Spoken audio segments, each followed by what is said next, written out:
कोल्हापूर जिल्ह्यातील काही महत्त्वाच्या बातम्या आता आपण थोडक्यात पाहणार आहोत। त्यासाठी पाहूया संक्षिप्त बातम्या अर्थात फास्ट न्यूज।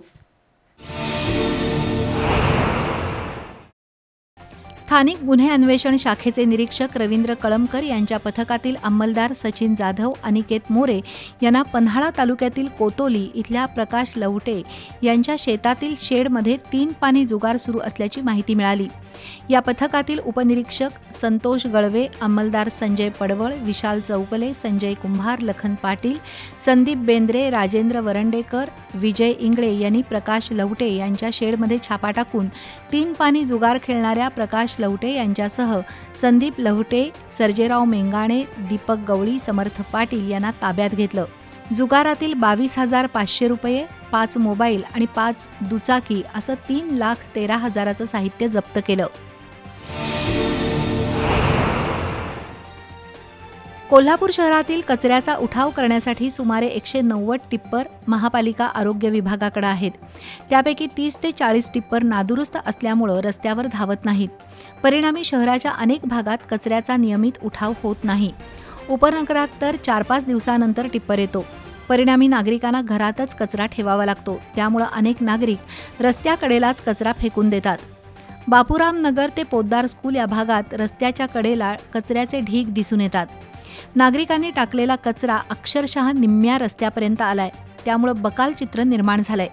महापालिकेच्या आरोग्य विभागाकडे पाठपुरावा करूनही कचऱ्याचा उठाव होत नसल्यानं नागरिकांमधून तीव्र प्रतिक्रिया उमटत आहेत। पण नागरिकांनी सुद्धा रस्त्यावर कचरा टाकणं योग्य आहे का याचा विचार करण्याची गरज आहे। 31 ऑगस्टला राज्यभर भटक्या विमुक्त जाती दिन साजरा केला जातो। याचं औचित्य साधून जागृती मंडळ, मी वडार महाराष्ट्राचा वडार समाज बोलीभाषा साहित्य संस्था, महाराष्ट्र राज्य वडार समाजाच्या वतीनं कोल्हापुरातील शाहूनगर इथं विशेष कार्यक्रम झाला। संजय शिंगाडे आणि सतीश पोवार यांनी या कार्यक्रमाचा उद्देश स्पष्ट केला। अप्पर पोलीस अधीक्षक अण्णासाहेब जाधव यांनी समाज बांधवांना मार्गदर्शन केलं, तर यशवंतराव चव्हाण मुक्त विद्यापीठाचे माजी विभागीय संचालक दादासाहेब मोरे यांनी शिक्षणाशिवाय समाजाची उन्नती होणार नाही असं स्पष्ट केलं। यावेळी विजय मोरे, विमल मोरे, स्वप्नाली चव्हाण यांनीही मनोगत व्यक्त केली। यावेळी सतीश पद्माकर, रमेश कांदेकर यांच्यासह विविध मान्यवर उपस्थित होते।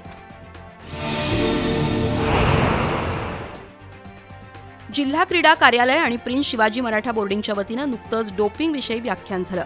तालुका क्रीडा अधिकारी LG पवार यांनी डोपिंग चाचणीबद्दल माहिती दिली। खेळाडू आयुष्यभर मेहनत करून जागतिक स्पर्धेपर्यंत जातात, पण उत्तेजक चाचणी ते दोषी ठरले की त्यांचं करिअर उद्ध्वस्त होतं। त्यामुळे खेळाडूंनी कोणत्याही प्रकारच्या उत्तेजकांचं सेवन करू नये असं सुभाष पवार यांनी सांगितलं। बंदी असलेल्या औषधांची दरवर्षी जागतिक पातळीवर माहिती जाहीर केली जाते, त्याकडे प्रशिक्षक आणि खेळाडूंचं लक्ष असणं गरजेचं असल्याचं त्यांनी सांगितलं। स्पर्धेदरम्यान प्रत्येक खेळाडूची वैद्यकीय तपासणी होते। शरीरात उत्तेजक आढळल्यास खेळाडूवर कायमची बंदी येऊ शकते।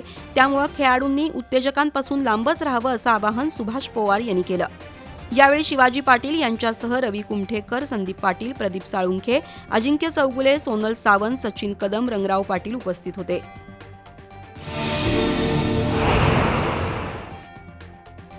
शिरोली MIDC पोलीस ठाण्याच्या हद्दीतील 34 जणांना गणेशोत्सव काळात हातकणंगले तालुक्यातून हद्दपार केलंय। 27 ऑगस्ट ते 6 सप्टेंबर या कालावधीत शिरोली पुलाची आणि संभापूरमधील 34 जणांवर हद्दपारीची कारवाई झाली आहे। विशेष म्हणजे गणेशोत्सवाचे पहिले 4 दिवस झाल्यानंतर त्या 34 जणांना हद्दपारीची नोटीस लागू केली आहे। त्यामुळे पोलीस यंत्रणेतील सावळा गोंधळ दिसून येतोय। दरम्यान हद्दपार झालेले काही जण आपापल्या गावात बिनधास्त फिरत असल्याची चर्चा आहे।